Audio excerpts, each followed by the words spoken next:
Pegasus à l'instant sur Radio Chablais. Il est 7h45. Radio Chablais. Et nous sommes avec Pierre ce matin. Bonjour Pierre. Bonjour. John Lennon a dit un jour que les Beatles étaient devenus aussi célèbres que Jésus-Christ. Il n'exagérait guère et l'on n'épuise pas les explications qui se sont attachées au nom du groupe musical le plus emblématique de son époque et le plus célèbre de la musique populaire.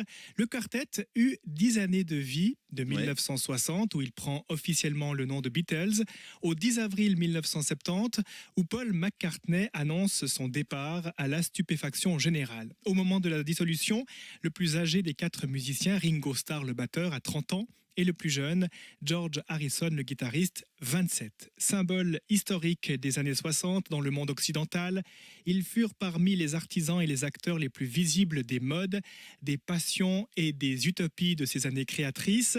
Cheveux longs, mini-jupes, sexe et drogue, révolte adolescente, rock'n'roll, insolence d'une jeunesse qui n'avait pas vécu la guerre. Tout a traversé les Beatles et ils ont tout traversé. Un mythe s'est forgé autour de ces 4 garçons, de la singularité de leur rencontre, de leurs talents vocaux et instrumentaux complémentaires, de l'image médiatique d'un juste équilibre entre leurs personnalités respectives et leur allure de jeunes gens sympathiques, drôles et à la vitalité débordante. Les 2 chefs, Lennon et McCartney, qui sont auteurs, compositeurs, chanteurs et musiciens, ont toujours affirmé que seuls, ils auraient sans doute été de bons musiciens, mais que le succès des Beatles avait dépassé leur talent individuel par la magie heureuse d'un concours de circonstances.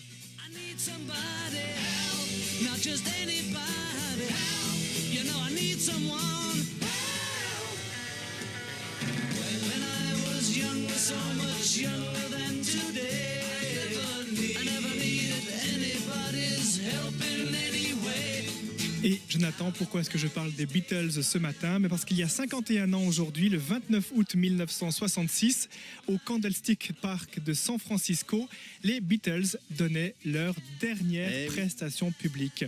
66, et je vous ai dit tout à l'heure qu'ils se sont séparés en 1970.